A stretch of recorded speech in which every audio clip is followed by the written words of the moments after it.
Bonsoir, mesdames, mesdemoiselles, messieurs, bonsoir. Nabilaï Kamara, depuis Bruxelles, cher compatriote guinéen.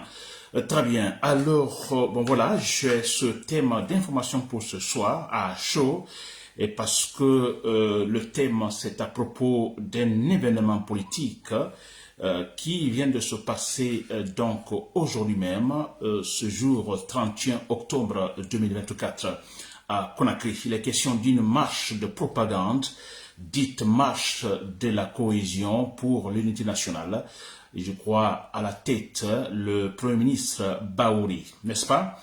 Très bien, donc mon thème c'est sur cela. Vous me connaissez, je ne laisse pas passer des actes irrationnels, des actes politiques irrationnels, surtout des actes inintelligents. N'est-ce pas? J'ai toujours dit qu'un dirigeant, les gouvernants doivent être intelligents. Ils doivent être intelligents, n'est-ce pas? Cela dit, tous les actes qu'ils doivent poser, alors doivent résulter effectivement de cet esprit appelé esprit intelligent, n'est-ce pas, chers compatriotes? Très bien. Alors voilà, chers compatriotes, j'espère que vous êtes là, vous me suivez, chers compatriotes. Alors, Nabila Kamara, depuis Bruxelles, pour des analyses politiques objectives, chers compatriotes, directes, sans tourner autour du pot, n'est-ce pas?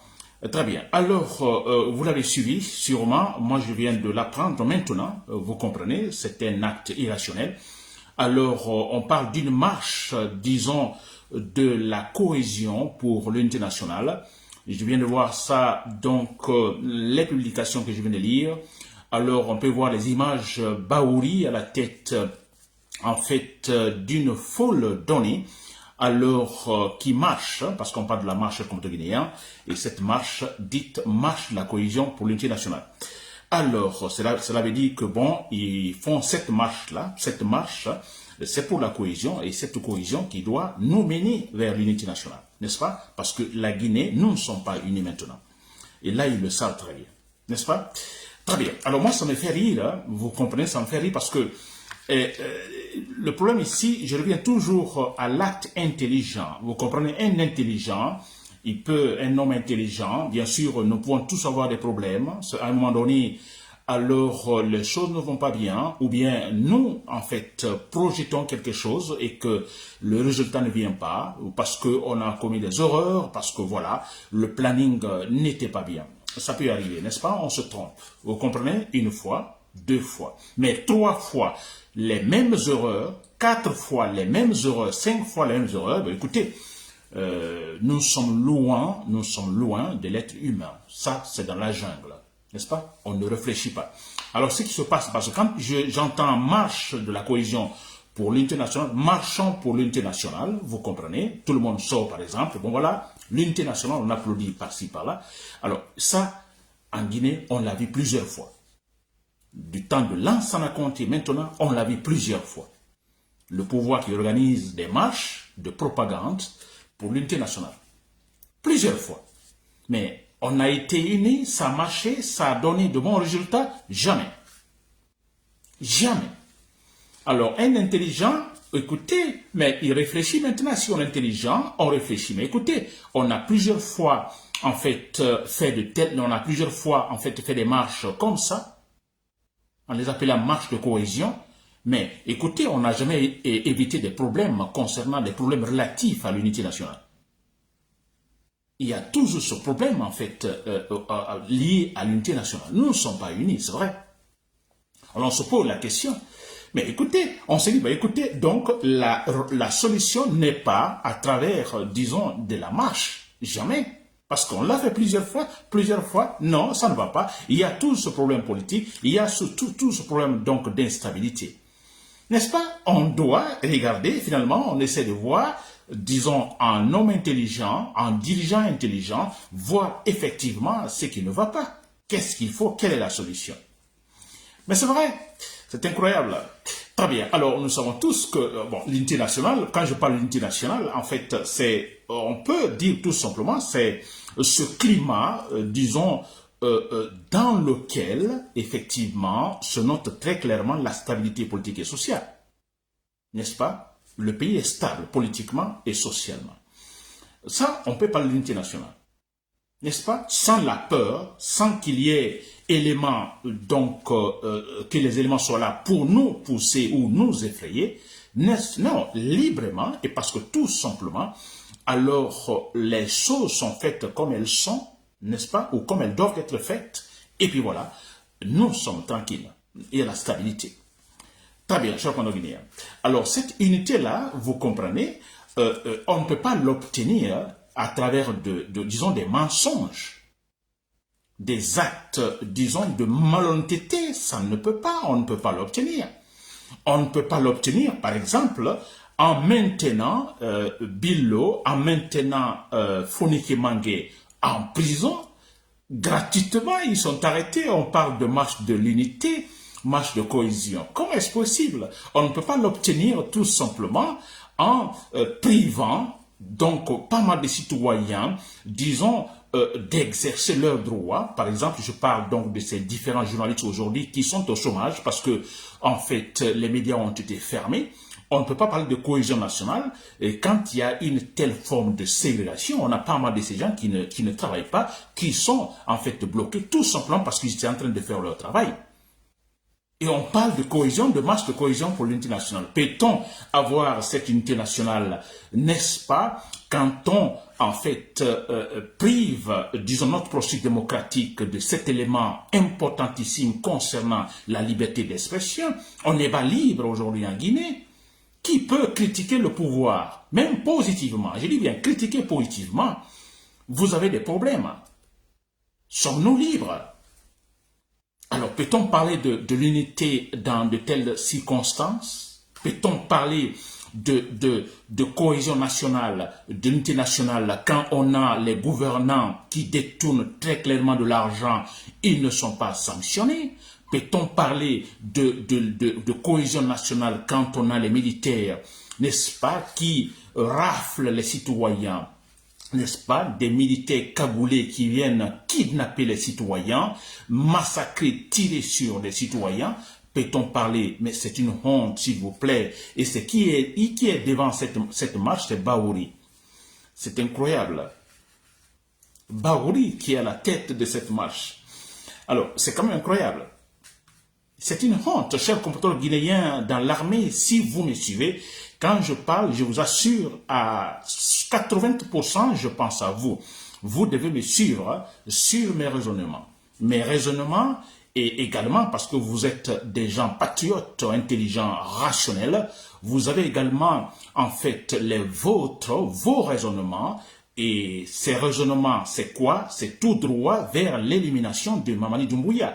Cet homme retarde la Guinée. On ne peut pas également, disons, se gêner de dire cela, éliminer Mamadi Doumbouya, parce que certains pensent que je vais trop loin dans l'utilisation de certains mots. Non, il est question de la politique, il est question de la vie de plus de 12 millions d'habitants, il est question de pas mal de citoyens qui sont tués par la politique, vous comprenez. Alors, il est question également des générations à venir. Si tout est foutu aujourd'hui, vous verrez, donc ça veut dire que demain, tout sera aussi foutu. Ça, c'est clair et net. Donc, la génération actuelle ratée, la génération future ratée, vous comprenez que c'est sérieux. C'est tellement sérieux qu'utiliser le mot « éliminer Mamadi Doumbouya », écoutez, je me dis, c'est purement adéquat. Le verbe, le mot « adéquat ». Éliminer Mamadi Doumbouya. N'est-ce pas? Parce que nous sommes en politique, on n'est pas en train de parler de la vie publique, s'il vous plaît. Voilà, chers compatriotes guinéens. Alors, chers compatriotes dans l'armée, vous me suivez, vous m'écoutez, vous aurez votre temps, vous êtes des militaires, vous êtes des professionnels. Alors, quand je parle des forces, donc des militaires, donc qui doivent éliminer Mamadi Doumbouya, vous ne venez pas de l'extérieur, vous êtes là en Guinée, parce que vous êtes guinéen, vous connaissez mieux les problèmes guinéens, n'est-ce pas? Mamadi Doumbouya n'est qu'un étranger en Guinée, s'il vous plaît, il ne connaît absolument rien. Alors, dans l'armée, il ne sait absolument rien. Vous qui êtes là, militaire depuis toujours, vous qui connaissez l'histoire de l'armée guinéenne, réellement, l'histoire politique de la Guinée, pouvez-vous accepter qu'un vaurien, un drogué, vient tout simplement semer de la pagaille en Guinée? N'est-ce pas? Et surtout, le but étant d'aller vers le sécuritarisme, allons-nous accepter cela? Je pense que non. C'est inacceptable, choc guinéen. N'est-ce pas? Et vous savez, chers compatriotes dans l'armée, vous savez que l'unité nationale, n'est-ce pas, on l'obtient uniquement en respectant la loi suprême. N'est-ce pas? En respectant la loi suprême, en respectant les engagements. En se comportant ainsi, le gouvernant alors peut tout simplement, alors disons, avoir le respect, vous comprenez, ce respect qui doit venir donc du gouverné. Parce qu'actuellement, il y a ce problème de respect, de confiance entre les gouvernants et les gouvernés. Pourquoi? Parce que les gouvernants ne respectent absolument rien. Les gouvernants sont malhonnêtes, ils ne sont pas sincères, ils sont des voleurs, ils ne respectent absolument rien. Voilà pourquoi ils ne peuvent pas être respectés par les citoyens, par les gouvernés. N'est-ce pas? C'est cela. Chers commandants de l'armée, vous le savez très bien. Alors, pour que nous soyons unis réellement, pour que cette confiance puisse être là entre les gouvernants et les gouvernés, il est question, cette fois-ci, c'est toujours là-bas, que les gouvernants changent de comportement. Et c'est ça, chers compatriotes guinéens, c'est ça le grand problème. Avez-vous vu Alpha Condé? Il était président de la Guinée. Mais je peux dire président de la Guinée pendant 11 ans, mais aussi l'homme le plus, je dirais, le plus impoli de la Guinée pendant 11 ans. Le plus mal éduqué, Alpha Condé. Vous l'avez suivi dans ses paroles, dans ses actes. Parce qu'un homme qui ment, un président qui ment comme il respire, il est étant le premier responsable du pays, donc je peux dire le plus impoli de la Guinée, c'était Alpha Condé. Vous l'avez compris, chers compatriotes guinéens. Alors, pour que cette confiance donc puisse être là entre les gouvernants et les gouvernés, il faut donc que les gouvernants changent totalement de comportement, d'attitude. Ça, c'est clair et net. Une fois que cela est fait, vous verrez, la confiance sera rétablie et vous verrez si on ne parlera pas de l'unité nationale, c'est-à-dire il y aura la stabilité totalement. Mais c'est clair. On parle de l'unité parce que les citoyens se diront, ils sont honnêtes, ils sont au pouvoir, ils sont sérieux, ils sont sincères. Ils sont respectueux des lois, ils sont respectueux des engagements. Ils sont rigoureux, la rigueur en suivant effectivement les principes. C'est cela. Seulement à travers là, nous pouvons parler d'unité nationale. Ce n'est pas à travers de la marche, c'est une marche de la honte. Mais c'est quand même incroyable. Et comme je le dis toujours, mais vous avez une plaie sur le bras, vous êtes blessé, il y a une plaie. Je donne toujours cet exemple. Vous faites un pansement, vous mettez une bande, et puis voilà, vous ne nettoyez pas la plaie, c'est absolument rien, vous mettez la bande, vous dites, bon, écoutez, c'est guéri. Mais ce qu'ils sont en train de faire avec cette marche, comment la plaie, on peut parler de la guérison de la plaie en la soignant de cette manière-là. Mais jamais, à tout moment, le bras est paralysé et vous pouvez même, disons, trouver la mort à travers cela. N'est-ce pas? Mais c'est quand même incroyable. Une marche de la cohésion pour l'unité nationale. Baouri. Baouri, vous n'avez pas honte? Vous n'avez pas honte qu'en Guinée, il y a eu plusieurs marches pareilles pour l'unité nationale? Cela a donné quoi comme résultat, Baouri? Vous le savez très bien. Baouri, vous êtes, c'est-à-dire vous qualifiez de traite, c'est trop peu finalement. Vous êtes inutile. Vous n'avez aucun sens. Vous ne devriez pas finalement être né en Guinée. Mais ça, je vous le dis. Baouri, vous êtes une honte. Oui, parce que un être hypocrite, surtout un politicien hypocrite, un premier ministre, il est premier ministre d'abord, disons, je le prends comme leader d'un parti politique. Hypocrite maintenant, leader politique. Hypocrite, incapable de dire ce qui ne va pas réellement. Il sait ce qui ne va pas en Guinée. Il sait comment obtenir l'unité nationale en Guinée. Il le sait, Baouri, à 100%, il le sait très bien. Voilà, il écoute les vauriens. Lui, vaurien, il écoute d'autres vauriens, Mamadi Doumbouya et tant d'autres, pour finalement nous jeter de la salade, la marche, la cohésion pour l'unité nationale. C'est une honte. Hein? Chers compatriotes dans l'armée, les rationnels, vous devez comprendre que, écoutez, ceux qui sont en train de... Écoutez, c'est se moquer de nous, quoi. C'est se moquer de nous, parce que ce n'est pas la solution, vous le savez très bien. Ils sont loin d'être des gens honnêtes. Regardez très bien, 3 années de transition, il était question tout simplement de rendre rationnel les institutions de la République. N'est-ce pas? Ok, nous avons en fait les 10 points de chronogramme politique pour la transition. Qu'est-ce qui a été fait pendant 3 années? Absolument rien. Et il n'y a pas longtemps, ils chantent disons, l'organisation du référendum cette année. Nous sommes à un mois, vous comprenez, de l'échéance qu'ils ont donné eux-mêmes, donc à la fin de cette année, référendum pour, en fait, le oui ou le non concernant, disons, la Constitution. Et où l'on en est, chers compatriotes guinéens, absolument rien. Ce sont des menteurs. Et avec ça, ils parlent de l'unité nationale. Comment nous pouvons être unis? Ne pensez-vous pas que actuellement en Guinée, nous sommes frustrés? Tout le monde est frustré. En Basse-Côte, on est frustré. En Moyenne-Guinée, on est frustré. En Haute-Guinée, on est frustré. En Guinée forestière, on est frustré. Même dans l'armée, tout le monde est frustré. Alors, vous parlez tout simplement de l'unité nationale. Et cette frustration vient d'où? Effectivement, parce que vous êtes malhonnête. Parce que tout simplement, vous faites comme vous, en fait, comme ça vous arrive. Vous comprenez? Alors, et vous gouvernez à tâtons. Pensez-vous avec cela qu'on sera loin de la frustration? Nous serons frustrés. Et la frustration, c'est un élément principal, également conduisant inexorablement à l'instabilité politique, chers compatriotes. N'est-ce pas? C'est une fauteuil, ils sont en train de nous insulter, s'il vous plaît.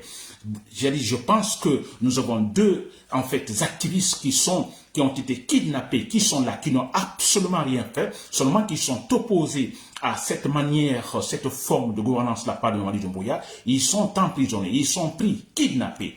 On n'en sait absolument rien, n'est-ce pas? Et Baouri à la tête d'une marche pour dire, bon écoutez, nous voulons en fait, nous marchons pour l'unité nationale, pour qu'il y ait l'unité nationale en Guinée. Mais c'est de la merde. C'est choquant, chers compatriotes guinéens. Très choquant, je vous assure. Mais c'est quelle hypocrisie, quelle hypocrisie. Vous ne savez pas pourquoi nous ne sommes pas unis, vous ne savez pas pourquoi les gens sont mécontents, vous ne savez pas, même la façon dont je prends chaque fois, je fais ce direct et autres, vous ne savez pas la cause, vous ne savez pas pourquoi vous êtes critiqué, et vous savez pourquoi vous avez en fait radié plutôt, en fait supprimé certains médias en Guinée. Vous le savez pourquoi? Vous le savez. Vous êtes hypocrite. Et ça, nous critiquons. Et comment, sur l'hypocrisie, pouvons-nous être unis, s'il vous plaît? Parce que les gens qui sont sortis, qui sont des Baouri, qui sont sortis pour cette marche, écoutez, ils ont tous quelque chose comme conclusion dans la tête. N'est-ce pas? On s'en fout. C'est comme pour dire on s'en fout. On sait que ce n'est pas cela, mais on s'en fout. Ils en ont fait antérieurement. Nous aussi, nous le faisons maintenant. N'est-ce pas? Ils ne sont pas des patriotes. Ils ne veulent pas que la Guinée bouge. Mais c'est clair et net. La Guinée bougera quand on aura les dirigeants sincères, honnêtes. Des dirigeants qui respectent les engagements. Très clair. Qui respectent les engagements. Qui respectent la loi, s'il vous plaît. Quand on aura ça, vous verrez l'unité nationale qui, tout simplement, donc sera rétablie en Guinée, sans aucun doute, très clairement. Très bien, c'était Nabilaï Kamara, depuis Bruxelles, merci pour l'écoute, bonsoir.